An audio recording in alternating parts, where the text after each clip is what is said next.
Yo, what's up, people?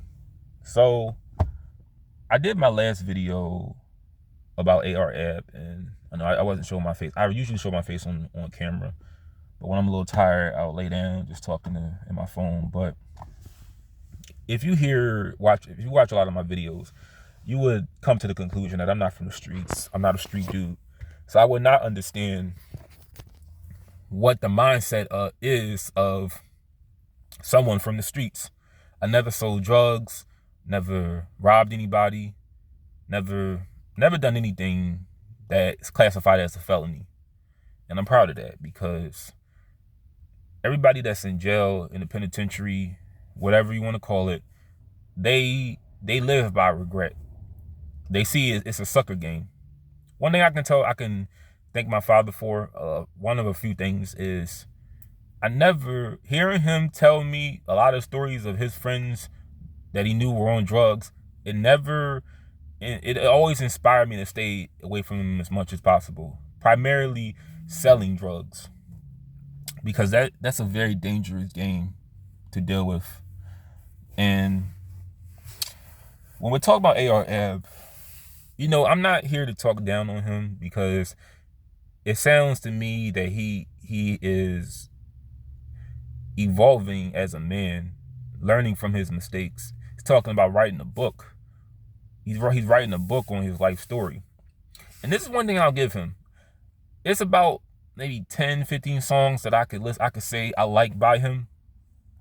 I'm not somebody that's going to just listen to music containing violence, drug dealing, and we're talking about who it's directed towards. We're not talking about the police. It's not a song directed towards Frank Rizzo or the cop that shot that guy where they had riots last year. I wasn't there for it, but we're not talking about music talking about killing, like doing a drive-by on a Klan rally, doing a drive-by on a Proud Boys rally. We're talking about killing other black people. I can't get into music like that. That guy, when he was doing the interview where he said that he shot someone and he seen him do it, and then he was in a U-Haul talking about how he was on the run, and then he said that he was scared of what the police and the courts are going to do to him. That's real weak to me. How you can kill people that look just like you for no real reason, no real valid reason, but you bow down to law enforcement. I don't respect that at all. Because some people give them a little more power than they actually have. If you know your rights, you should be fine. You shouldn't give them too much power than what they already, more than what they have, really. I mean, if you're more gangster than me, you shouldn't be worried about them when they pull up behind you. You should be ready to blast them and drive off like Grand Theft Auto. But back to the AR-AB. I'm glad that he can understand from his mistakes, and I wish he would have I wish he would have took the plea deal. He could have did the 15, got out in like 10 years from now, and he could be a great motivational speaker, like a really good one. That can mentor people, because he has a lot of he still has a voice. Even from prison, he has a voice. But hearing him, I don't wish federal prison on nobody. I don't wish jail on nobody. But we have to understand this, right? Because he did beat a murder, an attempted murder. And that's something that's very hard to beat. Even when it's evidence that you didn't do it, it's really hard to beat a murder. I'm assuming that some of the witnesses probably were too scared to testify against him. I don't have access to the transcript. You have to download. There is an app where you could download like all the casework for the trial, but it wasn't like a courtroom like audio like transcript of everything. But he beat a murder. I think the guy's name was Desmond Hawkins that died, 23 years old. And another guy got shot.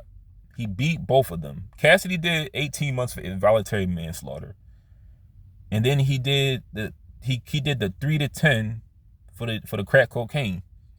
My thing is, we always say free this person, free that person. How many lives you think were affected by the drugs? Not that I'm not saying he sold them. I'm not throwing nobody under the bus. But let's say somebody was accused of something like that, right? How many people that you know have a relative that is on drugs and they have children, or they have a family to take care of, and they abandon their family to get high? That's bringing down somebody right there. I mean, if you want to call somebody a hater, I think the biggest haters are drug dealers, because they sell you something that doesn't get you anywhere in life.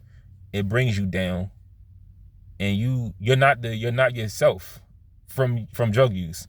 I think if between it's a tie between a robber and a drug dealer. I think both of them are the biggest haters ever, because there's nothing positive about selling anybody narcotics at all.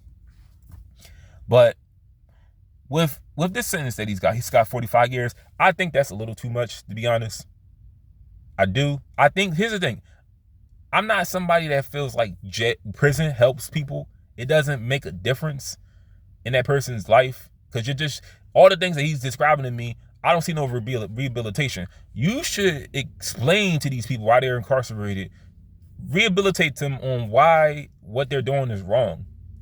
Make it where they get job skills, where they could have something to do, so they don't resort to selling drugs.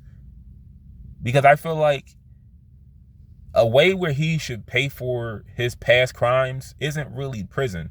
I think he needs to repay at least the families of anyone that was affected by his crimes, like Desmond Hawkins. I know the story, because let me tell you, I grew up not too far from where it happened. I'm not too far. I used to live close by the East Oak Lane, the West Oak Lane area where it happened.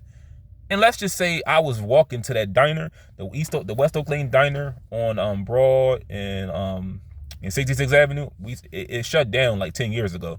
Me, my brother, and my mom would go there every Saturday, like most of the Saturdays after church. Just imagine us just walking in that direction, and it was just bullets just flying out of nowhere. Just bullets, and we happened to be hit by one of those bullets. But my thing is, I think the 45 years is too much, but he should pay for his mistakes. And I meant what I said when I said he should take down a lot of his music, a lot of the thing about evolving. Now, it'd be nice if he can use that as an example of what road not to go down.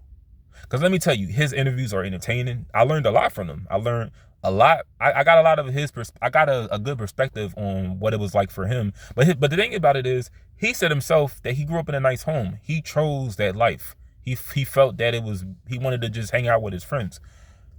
I just feel like he should take down the videos in a lot of the music, so it doesn't promote it to other kids. It's like if somebody denounces being racist. Like, let's say A.R. Ed was a white man who was a skinhead, like a punk rock musician, and he wanted all his music down because he didn't want racism to be passed on to the next generation.